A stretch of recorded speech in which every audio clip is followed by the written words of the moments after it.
All right, you're listening to Being Built. I'm Aaron Davis, your host. I'm here with Jon Rike, CIO of the City of Dayton. Welcome, John. Thank you. I appreciate it. I didn't mean to interrupt what you were saying. I just don't want to. I don't want to miss the recording, right? I don't even remember what I was saying. I guess I interrupted. when you came in, you were telling me you guys are assessing a tool, something that syncs up. Right. Yeah, a new technology. Well, not relatively new to the industry, but new for us at the City of Dayton. Okay. New camera aggregation technology called Fusus. Okay. And obviously, you know, as we continue to struggle with capacity within our police force, we're trying to find any and every way that we can utilize or exploit technology for efficiencies. Okay. And you know, for a lot of police departments, you know, that work can be highly tedious. It can be, you know, human capital intense. Sure. And so the more that we can use technology, and I'll give you one example. You know, typically when crimes occur, you know, we respond to a scene, we start looking around, and typically what will happen is we'll observe out when we're investigating a scene, we'll see cameras that may be attached to a business or to a private residence, what have you. Oh, I see. Okay. Yeah, and so in most of those cases, what we have to do is we have to go knock on doors, we have to work with whomever owns that footage to download it, bring it back to the police headquarters, analyze it, et cetera, et cetera. And what this tool basically allows us to do in short order is to take that longer process and shorten it to literally a matter of minutes or hours. And so basically the way that it works is that people will come in, they'll sign up on the registry, and by signing up, which is completely voluntary, we then provide them with a device, and it's a Fusus device that basically sits between their equipment and our platform. It allows us to aggregate all that data footage. And so, for instance, if the police were responding to a 911 call and they wanted to get some eyes on the situation before they responded, they could quickly look at the map, isolate the cameras that were in range of that 911 call, and start to watch live footage as they're approaching the scene. I see. Okay. So it does a lot of things. So you would have to have members of the public who have opted in. Correct. And they've installed this camera. So business owners maybe want a little more security or whatever. Right. It's kind of a win for them too, right? Right, and especially folks, you know, downtown have been clamoring for technology of this nature. Okay. Because safety and the feelings of safety are so critical to bringing folks back downtown. Sure. So if they're not feeling safe, you know, they typically aren't going to come. And so business owners love this new technology that allows them to better engage police, to ensure that their customers who are coming down to solicit their businesses, you know, have that feeling of safety that they need to sometimes work and play within an urban area. And so it's exciting stuff, but you know, every technology comes with a bit of scrutiny. And so some of the things that we're looking at right now are trying to better determine maybe some of the social impacts of a technology like Fusus. You know, is there the opportunity, and I don't say that in a positive way, for technology like this to disadvantage minority communities, for example? Well, yeah, sure.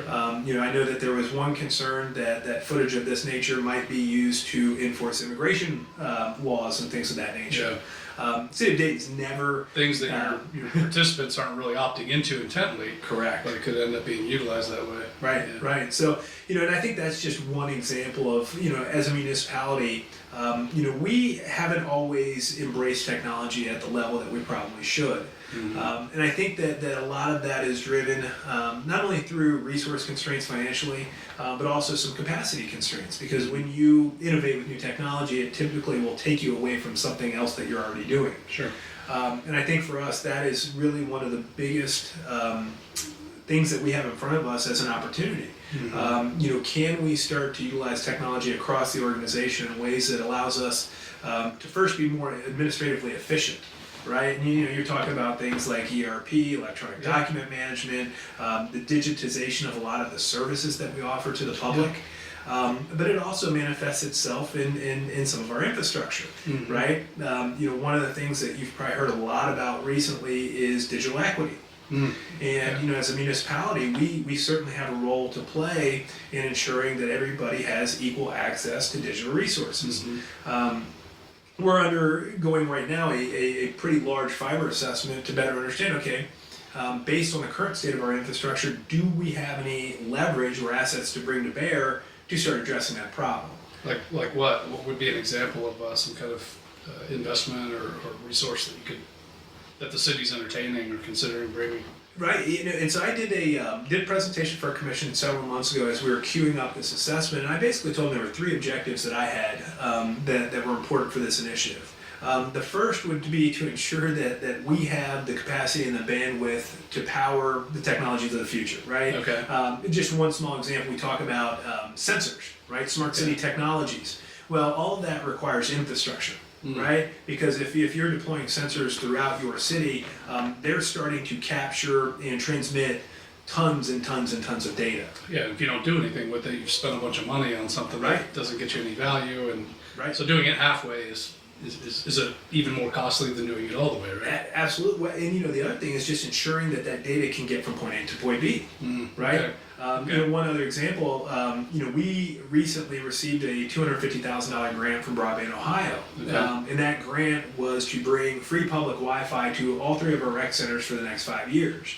That was a great accomplishment for us as it relates to finding the funding pool, working with not only Broadband Ohio but Spectrum, who was our partner on that project. But to be quite honest with you, I was somewhat disappointed that we couldn't have done it ourselves, right? And the big reason that we couldn't was because to a couple of our rec centers, we didn't have the proper amount of bandwidth to be able to provide public Wi-Fi in mass or in scale, but still not flatten our own production network. And so didn't necessarily have the connectivity. And so one of the things that I want to ensure is, as our water department, as our public works departments start to do more with some of these newer technologies, do they have the infrastructure needed to support those? So that would be one, right? Just ensuring that the shoemaker's kids have shoes. Because as you've probably heard, we typically put all of our resources out into the community. But I firmly believe that if we don't reinvest internally, it will ultimately diminish our ability to serve the public, right? So that was number 1 for me, because I need to ensure that, again, our businesses can survive and succeed into the future. The second was digital equity. And so as we talk about how do we provide equal access to resources, it's not just is there service available, but is it affordable service? And so one of the things I was really interested in was, could we, given the current state of our assets, find ways to be a multiplier in that equation? And so we wouldn't necessarily want to be a direct service provider, right? City of Dayton doesn't really have the infrastructure or the experience to be an ISP. But what we could do, if we have spare capacity within our network, is say, okay, we've got these neighborhoods that we know are underserved or unserved in general, right? How might we be able to take some of our spare fiber capacity and find some of these other players within the ISP market and reduce their cost to entry?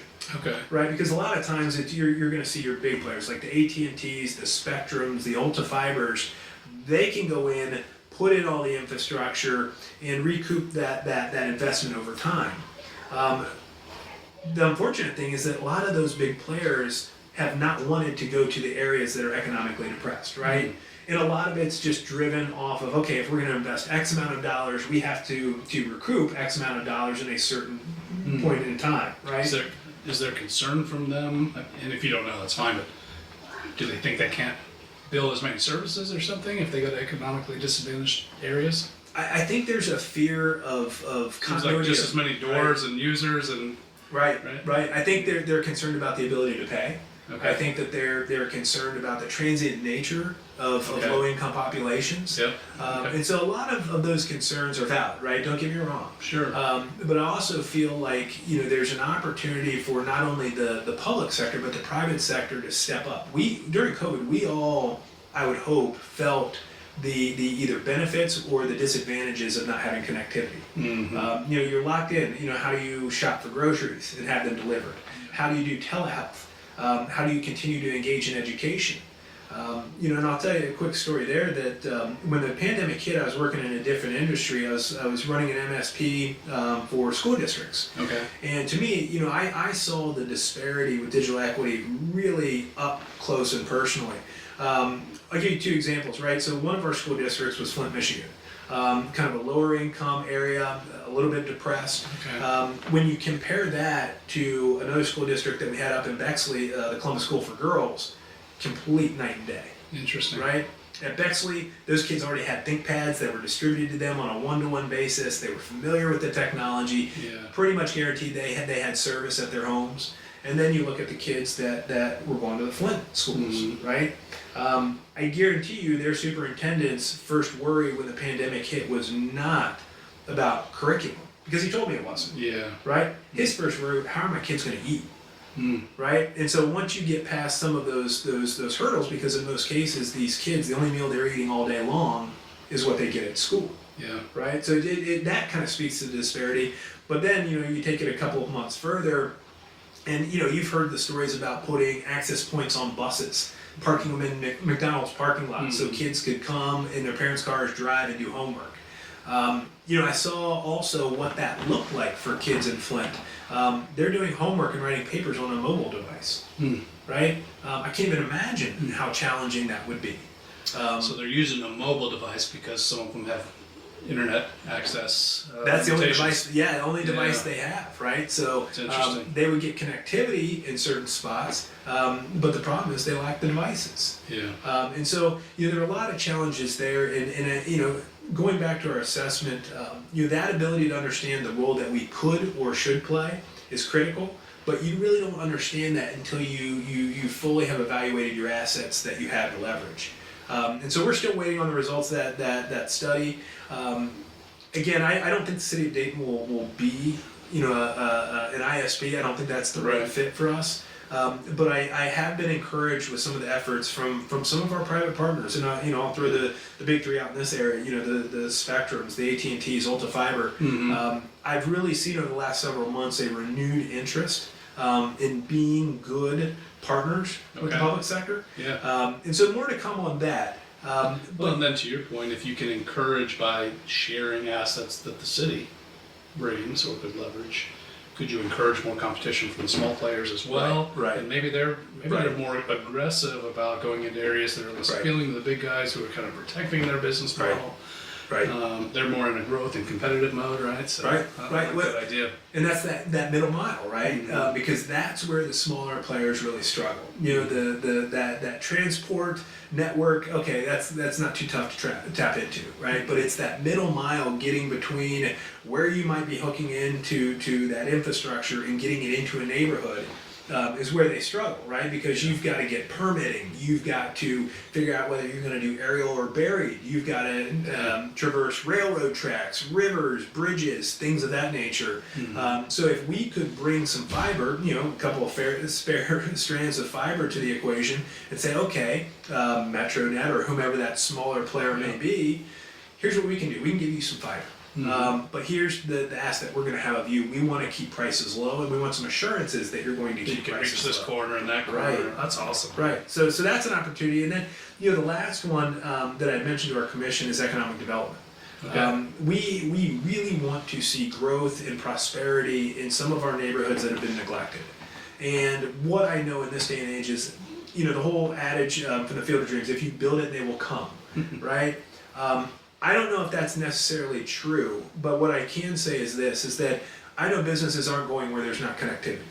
Right. Almost every business in this day and age needs some level of high-speed connectivity to run their business, whether it's their point of sale terminals, whether it's anything else that they do, connectivity matters. And so if we can start to better understand our assets and build up some infrastructure in these areas so that we have, again, some assets to leverage, I think we could probably incentivize a lot more economic development. Yeah. I had a business owner tell me that tax credits are great, but fiber would be better, right? Because tax credits go away. That connectivity stays with them for as long as that business is in that in that location. I mean, internet access today is like having running water, right? Like if you can't put a public restroom in your restaurant, you can't open a restaurant, right?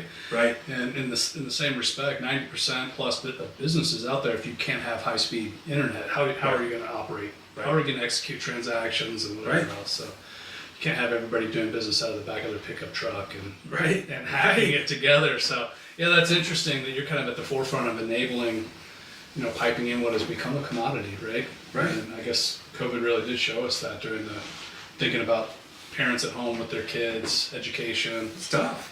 Dude, that hits home because I was a free lunch kid. Right? That's how I ate lunch, 9 months out of the 12 when I was a kid. And that free lunch was pretty important.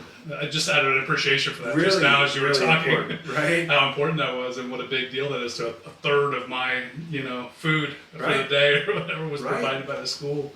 I think That's we'd a be big shocked at how many kids get their main meal each day from their school lunch program. And also their access to a computer, right? In many cases, right? Right. So that's kind of the new version of that, right? That's interesting.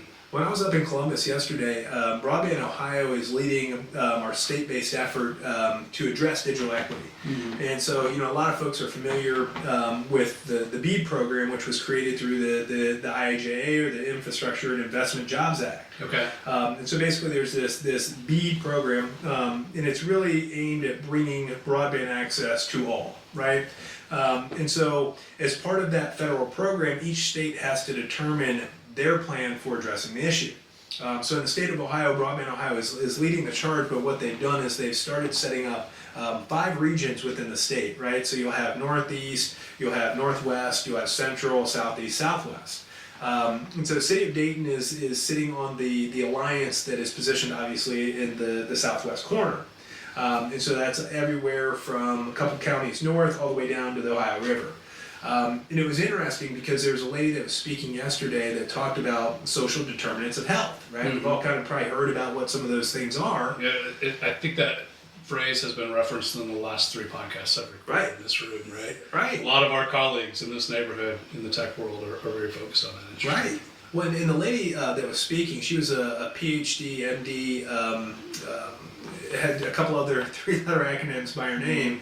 But she had talked about how digital equity, digital literacy, things of that nature are now becoming a part of those social determinants of health, right? Because, if you don't have the ability to engage with telehealth, you're a step behind, right? And for a lot of these folks, think about what going to the doctor looks and feels like, right? It's not just I'm going to hop in my car and run over to the doctor, right? For most of these people, they're in hourly rate jobs.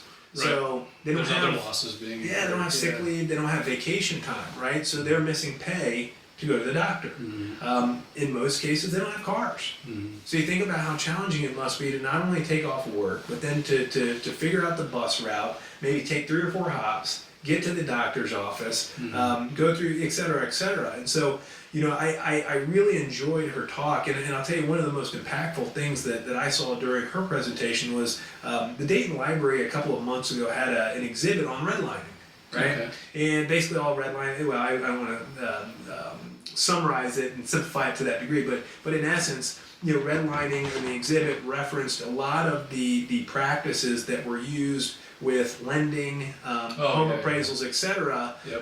That was really negative towards minorities, right? I'm familiar with that in the real estate world. The history there, it's really bad. Right, and so basically, I went to this exhibit when they had it, learned a little bit more about it, and this lady started talking about redlining, and so my ears perked up a little bit. And she put 2 maps right on top of each other, and they were darn near the same map. Right, so one was demonstrating the redlining that had happened in Cleveland, right? Specifically East Cleveland, which is highly minority communities, right? Okay.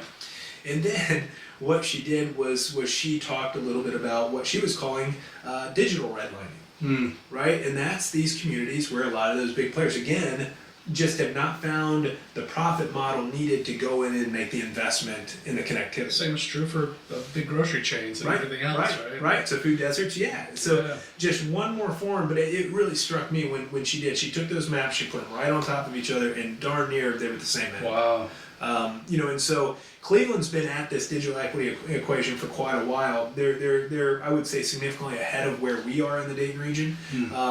But by no means does that mean we shouldn't do it and we should stop, right? Yeah. I mean, this is not one of those subjects in which you compare yourself to your peers to see if you're high enough. I mean, you compare yourself to an outcome. Right. Like at the end of the day, is your population well served, right? That's and it sounds like you're dealing with a pretty demanding measure there. Yeah. Right? No, it's going to be tough. These are lives, right? And I'm a big data guy, and to be quite honest, what I'm concerned about is how do you, just to your point, how do you measure the effectiveness of outcomes? Yeah. Right. So we may engage in activities. Right. We might have, say, some bullets that we want to go after, whether it's digital literacy, connectivity, access to devices, support and training. Right. All of those things are pieces of that digital equity equation. But when you take a big step back, it's really about the people. Right, it's about the adoption. It's about our way in which we can ensure that they have. I hate to use the term wraparound services, but how do we ensure that they have the things that are needed to engage in this new digital economy that we're all in? Yeah, it's really interesting. I had Sherry's a founder that I had in recording the podcast with us last week. She founded Sure Impact, which is a software system that social services and funders and various stakeholders in the nonprofit sector can utilize to, and she came from like an analytics and measurements background, Right. and so she's built this tool that can be used to measure impact. That's so awesome. very specifically, like Right. what's the impact to the end consumer Right. of these social services, right? Right. And so she and I and another guest that was in here with us talked a lot about social determinants of health, and obviously digital access is one of those Right. big things. That's interesting that you're kind of on the forefront of that. Now running the city's infrastructure, Right. building the city's infrastructure. Who would have thought you would be the guy impacting health outcomes? Yeah, no, that certainly wasn't the But you're a objective. healthcare guy? Right. No. And But it's good that you know that you are, right? Like Right. indirectly, these are the impacts that you have. Right, That's right. kinda cool. No, and the other thing that I would say about that is with those outcomes, having the baselines by which you're making your comparisons, right, is really, really important. I think regardless of what aisle you sit on, COVID demonstrated how critically important baselines are, right? Because if you're trying to do statistical analysis, right, you've got to understand where you're starting, what actions you've taken, and where that's moved the needle. Yeah, that's right. And so I that's the one concern that I do have is ensuring that our baselines are solid enough so that as we start to do things and trying to not do too much at the same time so we don't know cause and effect. Those are the things I know we're going to do something. I know we're going to be able to change the game, so to speak. Yeah. But my question is, will we be able to put our finger on the thing that was most effective and then replicate that? Yeah. That's the only concern I would have. So how well are you equipped in terms of, you and I have talked a lot about hiring and skill sets and that kind of thing, and I know that's something that's important to you as a leader, building your team and kind of growing skills, kind of governing and what's the word I'm looking for? Curating a culture Right. that feels forward-looking enough. You've communicated all of those things to me. What's your kind of like vision for how that'll impact these objectives that you're working on over the next year or two? Wow, Is that too much? No, I don't that's know. a big question. Maybe that was right? 30 questions. I don't know. No, that's a big one. And I've been at the city for 2 years, which in most cases is a long period of time. In municipal government, 2 years is a very short period of time. Interesting. Specifically just because the first year I came in December. Our budget was already decided for 2022 or 2021, and so I lived with whatever was already baked in. Right. So that first year, really couldn't do much as it relates to investments into cybersecurity, infrastructure modernization, digital services, all of that. And so I didn't really have that opportunity, but that's probably a good thing because I believe you're hitting the nail on the head. As we talk about building, right? I think in IT we're always in the process of building something. Yeah. Right. Whether it's our environments, our infrastructure, whether it's our staff, our culture, I don't think you're ever done building. And I think that what I've been able to do in 2 years is start with what really matters, and that's the people. I'm a firm believer that without the right people in the right spots with the right skills, you will never be ultra successful. Yeah. And so I've been very intentional and deliberate over the last 2 years to think through what is the team that we need today, and more importantly, what is the team that we need into tomorrow, and what is the culture that's going to sustain that and propel it beyond my wildest imagination, right? And so, building that culture is not easy. And it's interesting. I learned something from my son a couple of weeks ago that really hit home with me as it relates to building culture, building team, and employee management.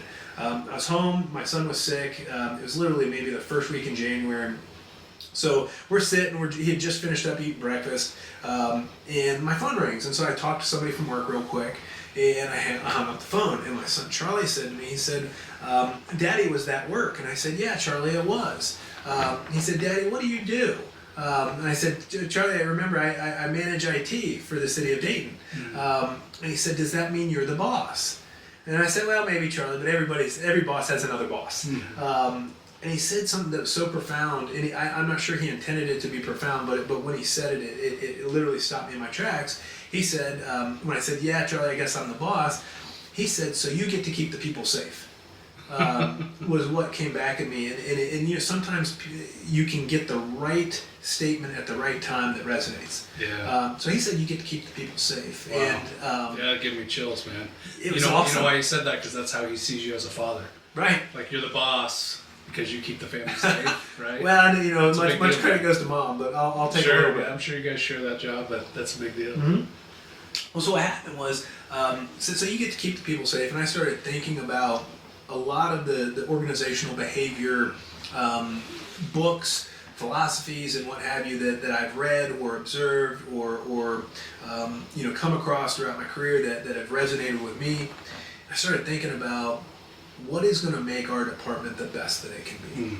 You know, and it really obviously struck me that it's not technology. It's not technology. We got the greatest infrastructure. We could be killing it on the applications and the data. Lockdown, efficient, flexible cybersecurity. That's not going to make us the best department, right? So I started thinking about psychological safety, right? Because he said safety, and I'm like, you know what makes people the best they can be at work is feeling safe psychologically. And I started going back to, again, some of the things that I've seen, I've read, and it just dawned on me that if I'm going to put forth the effort in 2023 to make this team the best it can be, I've got to do two things. I've got to create a very safe environment for people to feel comfortable and to feel like they can be their best each and every day. And I got to grow leaders. I got to build leaders. Because ultimately, a lot of organizations talk about succession planning. Well, I could write a nice plan. You know, it could be glossy, it could look really good on paper, but it could be meaningless. True. To me, succession planning is ensuring that you're growing the next generation of leaders within your organization and putting forth the effort to do it. Yeah, that's well said. It's about whether or not they're prepared. Right. I've often had the same beef with succession planning because I've worked in HR a bit and done some HR consulting, and there's a lot of, I think, too much emphasis at times from executives and boards. They want succession plans, and it's a false sense of security at times when they want this kind of future chaos org chart safety net of sorts. Right. Okay, but like you said, it's a whoop-de-doo glossy lie, unless the team really is overlapped in their skill set, confident and competent to step in. Right. And sometimes the best way you can measure your contingency plans is to exercise them at times, right? Like go on vacation. Does everything you do have to be put on hold, or do your lieutenants make big decisions? Like do they make those executive decisions in your absence? Right. So that's the real measure in my mind of a whether or not you're prepared to lose key leaders and that kind of thing. Well, it's been hard for the team, right? Because you know we have managed risk through a lot of neglect of risk taking, right? Because you know it's self-preservation, right? Within technology, everything we do could lead to failure, right? Or everything that we do could create disruption, positive or negative. And I think that for my staff, what I'm trying to get them coached to do is feel safe enough in this environment where they can take some measured and documented and calculated risk. Because if we're not taking risk, we're not innovating, right? Every innovation involves a little bit of risk. It may not work, right? And getting people to be okay with failure. Yeah, the psychological safety thing that you said made me think of a story I had. I was working for a founder. He had built a company for close to a decade on his own, didn't really have another leader. And I made one big decision. We spent a good chunk of money on something that just didn't pan out to be valuable. So it ended up, I set a pile of his money on fire, right? And something he said to me that I'll always be grateful for was, it's okay, try something new. You know, it was like, whatever, move on. And it wasn't because he had money to throw away. That was meaningful amount of money. Right. You know, given our level of revenue at the time. It was because he knew that I was good at what I was doing, and it was just a miss. Right? And he was right. I mean, the next 10 moves were great, right? And I think that it wasn't a lack of accountability, because there was clear accountability that it was a failure. Right. You know, it was known to me. I owned it. I was carrying it. It was heavy. Right. And he just said, don't worry about that. Take that weight off. Right? Move fast on to the next thing. And I think creating that kind of safety where people are okay and they kind of know what they could get, they know what level of failure is going to be painful versus catastrophic. But anyway, that was a big impact to me as a kind of a new executive or whatever, feeling that level of security and safety from my colleague. Well, it kind of goes back to another thing that you know, I've tried to infuse with my leadership team. I don't know if you've ever read the book by, I think it's Admiral Abrashoff. He wrote a book called It's Your Ship. Okay. Right? And one of the things I took out of that book was this thing called perceived organizational support and leader-member exchange. Okay. Right? And I think they're both important, right? One you have more control over than the other, right? Perceived organizational support is really the feeling the employee has about the organization and how much they care about them. Okay. Right? In some organizations, that can be very challenging, depending on how things are run from the top. You know, and again, I've been blessed at the city because we have phenomenal leadership. So everything that I want to do to demonstrate that the organization cares about an employee is fully backed up and actually reinforced by our leadership because they're doing the same things. But that leader-member exchange is where you either invest in your people and their growth or you don't. And it sounds like what you had with that founder was a flavor of leader-member exchange, right? Yeah. You knew you didn't make what you succeed at the level you wanted to.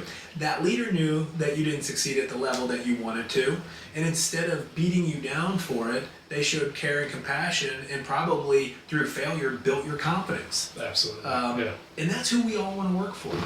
Right? Yeah. And so as we talk about this self-perpetuating cycle of employee, well-being and care, you talk about retention. Well, I know this. When I'm working for a boss that I know cares about me and, puts me in a position to be successful, well, I'm probably going to stay. Sure. The other thing that I would say on that front is that the difference to me when I've seen really great teams and teams that were good or average is this thing that my mom used to call lagniappe, right? And I don't know if you've ever heard that term. It's like an old French Creole term. Okay. My mom was a French teacher, so she knew all the lingo, right? Nice. And so, lagniappe, and it came out of, I believe, New Orleans. But anyway, so lagniappe was, say you go into a store to get a pound of sugar. Right, they'll give you a pound of sugar and an extra scoop. That was always called the lagniappe, right? A little something extra. Okay. And what to me, why leader member exchange and perceived organizational support are so important is lagniappe, right? Because if we want to be the best team that we can be, it requires this crazy little thing called discretionary effort. Right? Because you can do the tacit effort, okay, and you'll get this a lot in municipal government. That's not my job description, right? Man, that's tough because, I get it, right? But I also quickly respond to the employees, you did read that little line at the bottom that says, and other duties as assigned, right? But at the end of the day, I think it's very important for folks to be able to have that relationship with their manager, to be able to be in an environment where risk-taking isn't scary, to be able to come to work and not dread what they're doing, but be excited about it. And that's really on us, because if we want to be great, we've got to ensure that our people want to do that little extra, not because we're asking them to, because they care so much about what they're doing, their teammates, that they're willing to do it. And I don't know about you, I've been in positions where shoot, I'll give you one example, Aaron. I worked at the University of Dayton as a student, right when we rolled out a laptop or a computer initiative, right? So every student that came into the University of Dayton got a computer. And we would provide 4 years of hardware and software support for those computers. Okay. Right? I think I might have been a senior. This was back in 99, 2000, whatever. We would do opening weekend, right? Kids would move into school. That first weekend was always tough, right? You're deploying 2,000 computers. there's probably a good chance that, let's say, our failure rate was 5%, maybe. Right, so you're going to see a good number of stuff coming right out of the gate, and then throughout the week, people are breaking stuff, blowing up the OS, whatever, and stuff's coming in. I know that after the move-in weekend, because most kids were partying, right? They hadn't even gotten into school yet. Computer can wait. It was the next week when they opened their laptop. Yeah. Quite literally. So next week, when school would start, that next weekend, we would get destroyed. Yeah. Right? We would just literally, we'd have hundreds of computers sitting in our help desk, waiting to be serviced, fixed, returned. I know that there was myself and a couple other guys. We came in on Saturdays. We'd come in on Sundays. We would stay late. My boss never asked for that. Never asked that because she wasn't there. Interesting. Right? But we were all so committed to each other. We were committed to the work that we did. You couldn't have kept us out of the office. Interesting. And we really weren't getting paid big bucks, like $10 an hour. Right. It wasn't like there was a big chunk on the, or a big, No, there was no incentive. It was just the pride of getting it done, and I suspect, and you tell me if this is true, that there's some measure of appreciation that you assumed, that you felt seen and recognized. Because in my experience, that people tend to, they give that, what's the French term? Lagniappe, right? Like you get that out of people. You don't really get it from them. It's something that people enjoy doing. Right. People enjoy being successful. They enjoy winning and making it happen and being good at what they do and being recognized in general. People like being seen and known as a pro, like somebody who's good at what they do, right? And so it really doesn't take a lot more than, and there's one exception, it doesn't take a lot more than just noticing, right? And giving notice. And as a leader, you have so much power. It's crazy sometimes, as you kind of climb ranks, you realize that, like your power to destroy increases. Oh yeah. Your power to just ruin somebody's day and month and even their whole job, right? Like just by a careless thing that you say can deflate somebody and suck all the joy out of their work, right? And the inverse is also true to a little less, to a slightly lesser extent, where recognition and acknowledgement and bragging on somebody and just letting somebody be seen is just so powerful and important. And it almost seems petty to just be dishing it out all the time, but man, it pays well to the organization for a leader to notice the people who are making things happen. Because usually, you sit in your ivory tower and push emails around or whatever. It's not usually you. No. I mean, you're a leader, you're the person who keeps people safe, that kind of thing, but there's usually somebody who's keeping the lights on that's coming in on the Saturday like you did when you were a kid, right? No doubt. And man, just noticing them just creates so much energy. Yeah. The exception I was talking about is kind of the negative side of that, the negative power of your voice as a leader, right? You can really take all of the effect of your recognition and award and honor. You can destroy all of that by just raising your voice at the wrong time or dismissing somebody's effort and enthusiasm about their work. You can suck the whole joy out of somebody's entire job with just one poorly expressed comment or email. So we've got to be really careful with the negative observations. I think we do our teams and our staff a great disservice when we're not honest about shortcomings or poor performance, but man, you better be honoring and careful about compartmentalizing that well. No, feedback is so critical. You make a great point, and I wish more leaders would be more aware of their power, to either support and advance or to destroy and degrade. And unfortunately, a lot of times, the negative side of that is I don't think it's intentional. No, you're right. And that power is just as powerful just destroying your own career too, right? Because if you're a really negative, demoralizing leader, it takes almost no time for that to echo back and just kind of destroy the results that you're responsible for, right? So. No, and it's huge, because I know that we have a lot of challenges at the City of Dayton. Right, our tech debt is pretty significant. We're going to be climbing uphill for the foreseeable future. And that for a lot of folks is intimidating. It can be overwhelming. But finding ways, to your point, to encourage people, finding ways to continue to be positive regardless of the circumstance. Really, that's the beauty of leadership. I remember I was at the University of Dayton at one point, and I was getting ready to go into a meeting And my boss at the time worked for her for 19 years, was a phenomenal leader, pulled me aside. And she asked me, where are you going? I said, well, I'm getting ready to go into that meeting. You know where I'm going. She's like, not like that, you're not. And I said, why? I was like, I've got a big stuff to talk about. She could tell I was kind of in an agitated mood. And she pulled me aside and she said, you can't go into that meeting like that. It's like what?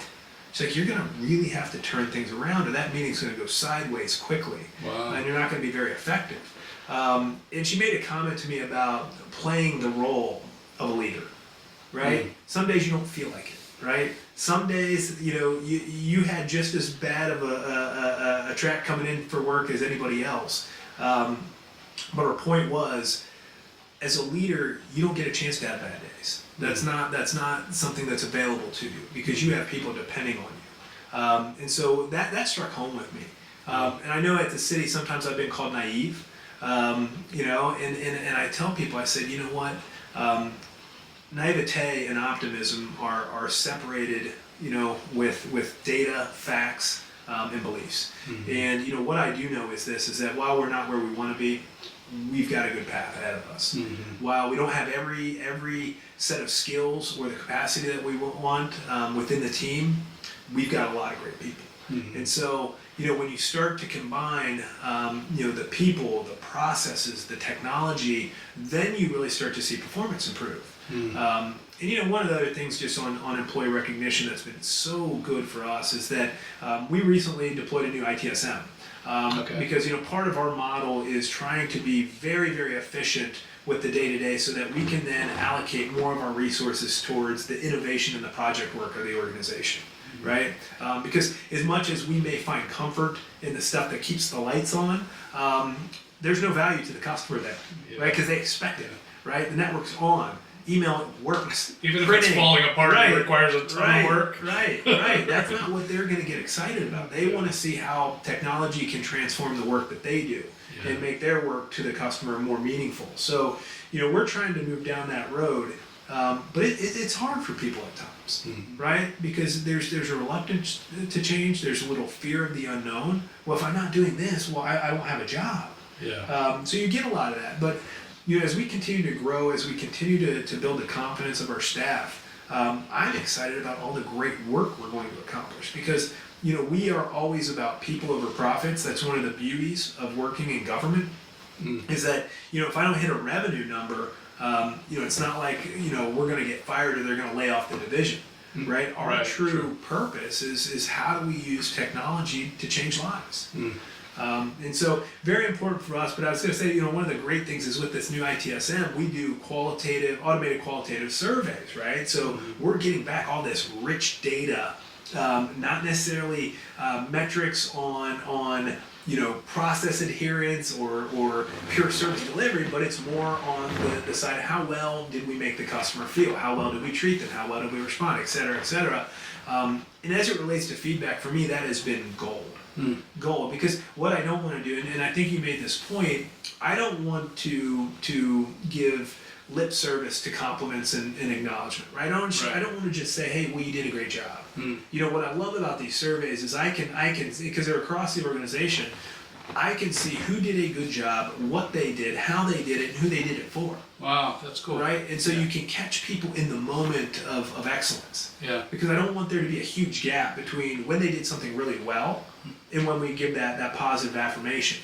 What a great tool. Or vice versa, if we have a coaching opportunity, you can't let that go 3 to 4 weeks and then come back to it, because that person has moved on. True. Yeah, right? It doesn't have the same psychological value. No. You mentioned earlier about creating psychological safety. I wanted to ask you, what's an example of something you do that has that impact? Yeah, it's couple-fold. The first thing that I'm doing, it starts in an awkward format, right? Because if you want people to feel safe, the first thing that I think you've got to do is get them comfortable with making decisions, right? Because just as you alluded to with your example with that founder, I fully expect that as we lessen our grip on the wheel and allow some of our leaders, that maybe are at the CIO level, to start being more autonomous, making their own decisions, learning from their own mistakes. That first step is a little awkward, right? Because they're not used to it. And in our environment, things were very hierarchical, right? Okay. So you did very little without approval from the top level. Sure. We can't scale and grow at the pace that I want us to grow if I'm having to make every decision. Nor should I. I have great people that are smart, that have been doing this stuff for a long time. They're more than capable of making those decisions. But you know, I've told them and I've told my leadership, I said, look, we've got to be okay with the fact that mistakes are going to get made. There's just no doubt about it. We don't have perfect people, right? Right. And I think just to, back to your example, what allows people to feel safe is when they know there's no repercussions for failure, right? And I told the staff, I said, look, there's only one bad mistake, and that's the one that they can make twice. So if we are learning from our mistakes and more importantly sharing, because that's the other piece. If I have an employee that's making a mistake over here, if we're unwilling and not comfortable and confident enough in who we are to share that across the leadership team, we're gonna have another person making the same mistake over here tomorrow. Yeah. Right? So that's the other piece is creating not only that safety from leader to employee, but within the leadership team. Yeah. So one of the ways that I do that, Aaron, is first by showing vulnerability. I mean, you've heard that a lot. You know, good leaders have a degree of vulnerability. Yeah. Right? They're willing to own their mistakes. And to be honest with you, I had one of my supervisors tell me you own more mistakes than you should. You know, but I don't know if the personal branders would tell you to tell. You know, always talk about everything you fail, but it does create a sense of safety. I think that's wise. Right. You know, when it comes to leading people and showing them that, like, I made a bunch of blunders on the way up here. Right? And you show them how to recover from it. Yeah. Right? And that's the other thing I told him, Aaron. I said, look, you guys are going to make mistakes. I make mistakes all the time. Right? But I said, there's only a couple of mistakes that I'm uncomfortable with and won't let happen. I'm not going to let you make a mistake that's going to kill your reputation. Not happening. So if I see us going down that road, I'll probably course correct us so that that doesn't occur. I said, you know, the other thing is that I don't want you to make a mistake that's at a level that's going to blow your self-confidence, right? Because sometimes I can come behind them and support them, but if they are very conscientious about the work they do and hold themselves to a higher standard than I may, because I do have employees like that, that can be detrimental. Yeah, so if you're dealing with somebody who's got a track record of winning, then that given loss or whatever could be a small thing, right? But if it's a brand new person and it represents the biggest move they've ever made, then that might be a heftier bet, right? Like you don't let them push all their chips in, right? No, not yet, right? Yeah. But it's fun to watch this because you see people grow right in front of your own eyes. I used to ask my staff, last time I had a kind of a big budget, big team, I used to ask them, how would you measure the risk? How big is the risk? Right. As they're appealing to me to make this move or whatever. Right. Really, I wanted to see if they had assessed it. Right. And that if they were thinking about all the various nuances of risk. Okay, it's X amount of dollars, and so-and-so's going to think this or that. It could impact the customer this way. Right. So I was trying to see if they had accounted for a number of risk factors, and if they'd kind of gone through that analysis in their head, even just intuitively. Right. And obviously, at times the answers would be very thorough, and at times they wouldn't be. Right. But by asking that question all along, I said, that's not my decision to make, it's yours, and I'm just doing a coaching process. Right. As you're making that decision, have you thought about it this way? Right. Yes, I have. And it got to where, I was in that role for about a year and a half, and it got to where the questions would no longer come to me, hey, I want to spend 25 grand on X, Y, or Z or whatever. Instead, it would come to me as, hey, this is what I think the risk is. This is how we try it. Right. And so, and I think those decisions are being made that way still. Right. No, that is indeed the true maturization of your staff. Right. Yeah. Going from I'm going to bring you my problems to here's what I think the solutions might be. Yeah. And we've talked quite a bit about don't bring problems, bring solutions. Because I'm not. You're the technical expert. Right? I'm the last person, I've lived in technology, but I'm not nearly on the level of some of my more technical staff, right? So they know their environment better than I do. What I'm hoping that they can do is bring me enough to help them make a good decision, right? And to your point, sometimes the analysis is fantastic. Sometimes it's too much, right? But at other times, it's a gut feel. Yeah. And for some folks that have been in the industry, 20, 30 years, in some cases, I'm going to trust their gut. Right. And so, it's just interesting to see how different people react to an environment of autonomy and decision making. Some people love it. Some people are scared to death of it.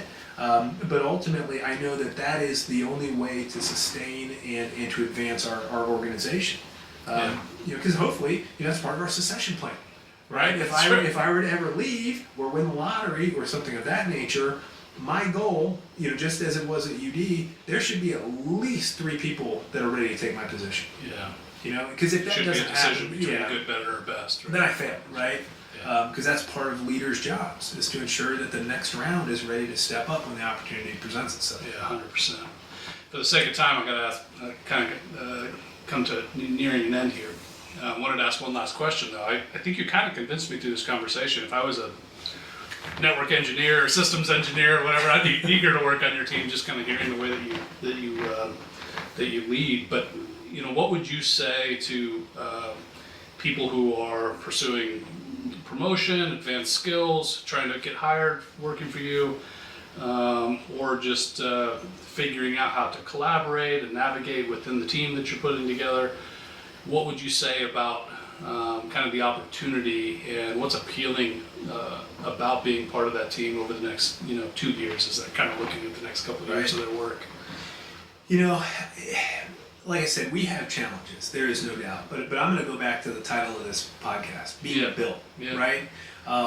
In a lot of areas, you're never going to have the opportunity to build something that you can look back on and be proud of. Yeah. Right? That truly makes a difference in the lives of the people of the Dayton region. And so, while we may not be the highest paying organization, while we may not have the fanciest offices, while we may not always have the free lunch, in the lunchrooms and all the perks and all that stuff and the slides. Here's what I believe that we do have. First, the work we do truly matters. Second, we're creating an environment where IT professionals can truly be their best and grow. Not only in their current position, but providing opportunities for their next position. Because what I'm also really in tune with is the fact that you can't hire somebody good and expect them to stay in the same position for their entire career. Sure. Right? You've got to be really good about helping them envision their career path and then putting something in place to deliver that. Right. But I think the other thing, going back to my initial comment, we have one heck of an opportunity to build something that we can be really proud of. Yeah. And it's going to take the whole team, right? Because it's in every area of our organization, right? It's not just what we're doing with service management or cybersecurity or applications and data or infrastructure. All of those things are so tightly intertwined, right? And so the team environment that we're creating, the ability for us to be very agile and flexible in the work that we do, those are things that are really important to me. And I truly believe all of the exciting stuff, and again, some people call them challenges, I think they're opportunities, are compelling to people that want to come in, build, which is most people in IT, right? Yeah. And be as part of something special. That's really cool. Well, Jon, best of luck to you in the solutions that you're building and the team that you're building. Hope you guys crush it, and thanks for being a guest. I appreciate it. Thank you, Aaron.